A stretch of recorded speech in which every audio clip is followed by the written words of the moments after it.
Good morning, everyone. Sue Koehrsen here. I'm excited to be sharing a program that for me is one of the best things that our fellowship has to offer. I've been involved in Soul Matters in a small group for, I think it's 3 years now, serving as a facilitator for all of that time. And I've shared with some of you before how enthusiastic I am about the program, but today I wanted to hear from and wanted you to hear from somebody who is brand new to the program. So I invited Chris White to have essentially an unrehearsed conversation with me about her experience. Now, not only did she say yes, but she said, I think that sounds like fun. So I'm grateful to Chris, and here we go. Here we go. Chris, since you are new to Soul Matters this year, really, I'd love to know your first impressions about the program. Well, you know, I think my first impression goes way back beyond my first participation, because I was aware of Soul Matters as something that was structuring Sunday services and sort of giving a framework for whole years. And I sort of knew that people were meeting in small groups, but it wasn't until you specifically invited me that I felt like, oh yeah, okay, that could be for me. And of course, the first meetings that we had were in person, and the group started out pretty small, but I really kind of glommed onto it right away. I'm the kind of person who really loves sayings and, quotes that people have said, and to have them put together in a packet that was, not just, well, the resource packets, I can't throw them away because I keep finding them around my house and looking at them again and reading quotes and marking ones that I liked. And I find that they are such a wonderful collection of songs, playlists, podcasts, videos, references to books or articles that, it's almost overwhelming how good they are. Yeah. So, yeah. The resource packet is what drew me into Soul Matters at the beginning. And so I'm really interested in hearing you talk about that. It's, even if you're not part of a group, just using those materials is wonderful. But being part of a group and sharing your reflection on the materials, I think is even better. Yeah. So what's been your favorite part? Well, my favorite part, I think, has been really, I met a couple of new people who were new to me in the fellowship, and I think the long-lasting benefit has been deepening relationships with people in the group, and through the process of meeting over months and having specific topics that were guiding our discussions. So, I really treasure those relationships and feel like I've gotten to know people you for sure, and other people in the group too. Just have really enriched my understanding, not only of the topics, but also of them as human beings and how they fit in the fellowship. So yeah. Yeah, and I don't know that we have another way to do exactly that same thing. Although we have some other small groups in the fellowship that perhaps have that effect, creating these deep friendships and relationships that don't happen in casual conversation really is a wonderful experience, really. Well, yeah, and for me, starting in person and then moving to Zoom was a pretty easy transition.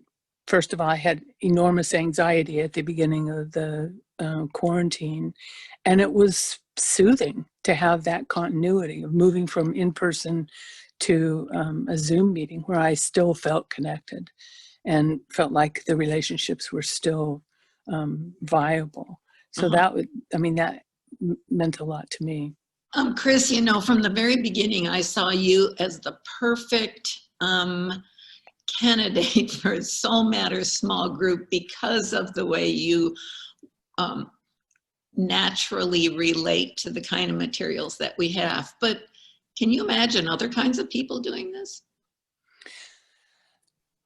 You know, I think there's room for pretty much anybody to engage in the small group participation. And I think your point about whether you are in a group or not having access to the materials is really a brilliant idea. Because, I mean, I don't think it has been made as explicit about how the Soul Matters program undergirds sort of the, I don't know, coming from a Presbyterian, you know, the liturgical year, you know, the focus of each month.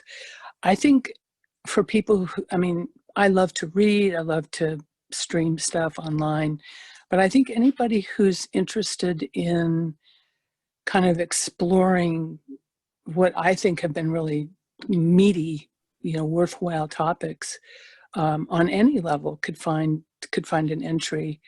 I suppose if you're totally sports oriented, maybe not, but you know, there might, who knows, you know, they might come up with something that would.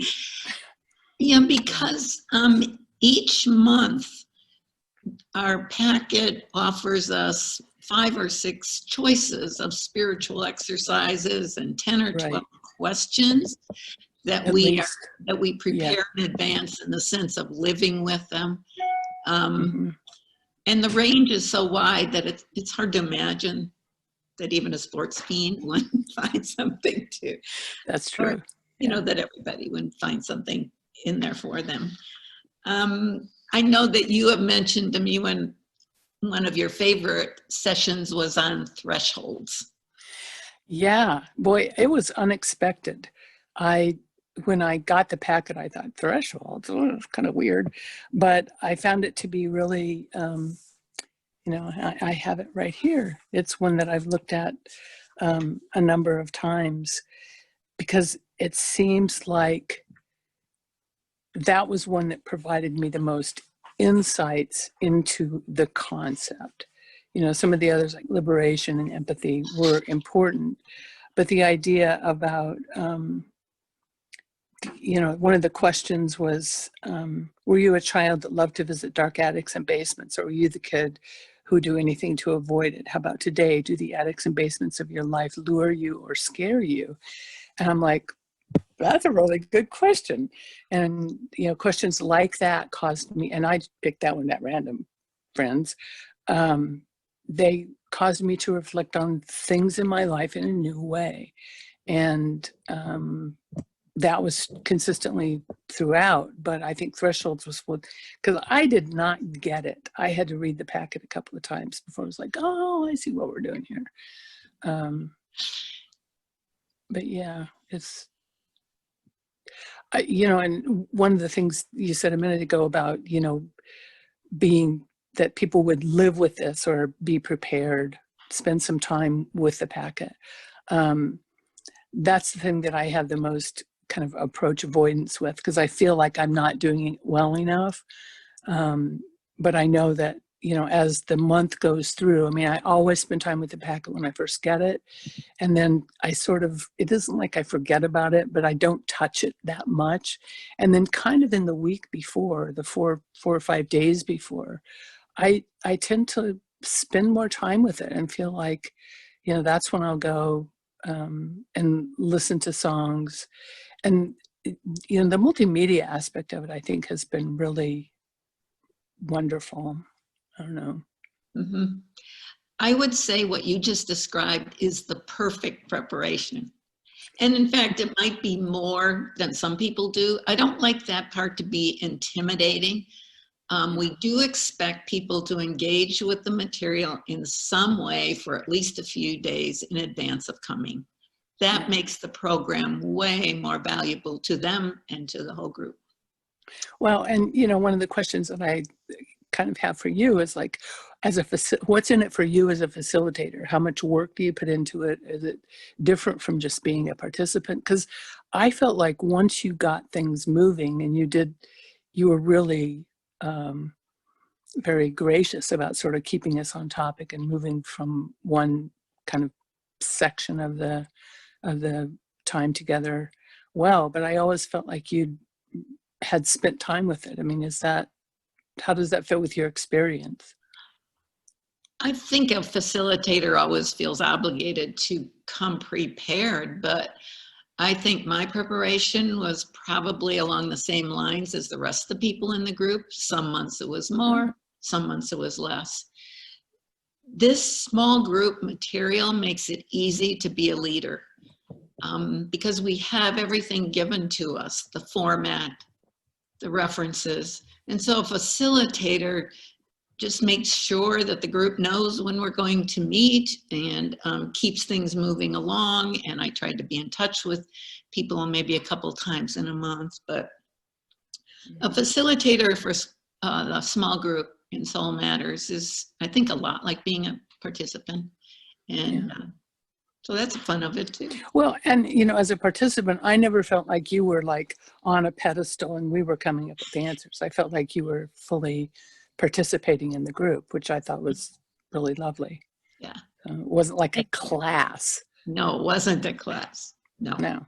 But it also wasn't therapy. I mean, it wasn't like a wild say whatever's on your mind kind of thing. It was, the having a focus and having, sort of a common ground of resource and experience was really made I was sorry when the evenings ended.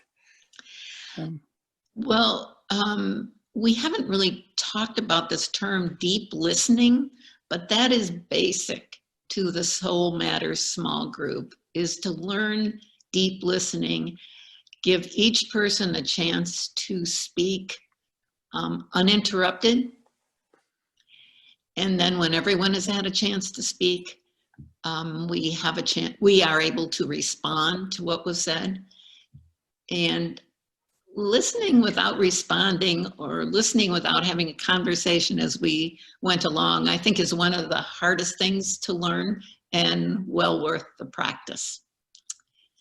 So is there anything you would change about this program?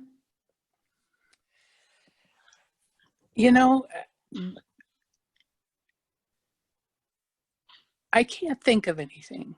I mean, one of the things that maybe I alluded to it earlier, I feel like somebody somewhere, some group of really smart, thoughtful people has gone to a lot of work to put this together. And it seems like it has been around long enough that it's kind of settled into something that is well structured and makes sense for the huge variety of people who are probably participating. It's interesting that you say that, because I just listened to a webinar that was presented by Reverend Scott Taylor, who is the original creator of this program and the team leader still. He said it's been going on for 10 years. He created it because he was in a position to be able to do it. He was in a large church with a large staff, and so he had time to put together essentially materials for his church to use. And as he went along and was in touch with other ministers and smaller congregations and even colleagues from his seminary, he realized that sharing these materials with everyone would make a huge difference. And so it has evolved from that beginning. And in fact, anyone who wants can contribute suggestions to be included in the packet. So it is evolving, and he talked about some things coming up this year that will be interesting, I think. But yeah, it's not a static program. It's created by a Unitarian Universalist minister and a group of people who really are central to our faith, and I love it. And I have loved having you in the same group as me. Thank you so much for sharing. And it sounds like we're going to do it again, Chris. Yeah, I'm signed up. I didn't hesitate when it came around. So, I'm a little bit sad that I won't still be with you and the other peeps in our little group from this year, but I'm excited about opportunities for this next year too. Good. So, Thanks so I much. highly recommend, 5 stars. What can I say? Thank you. You're welcome.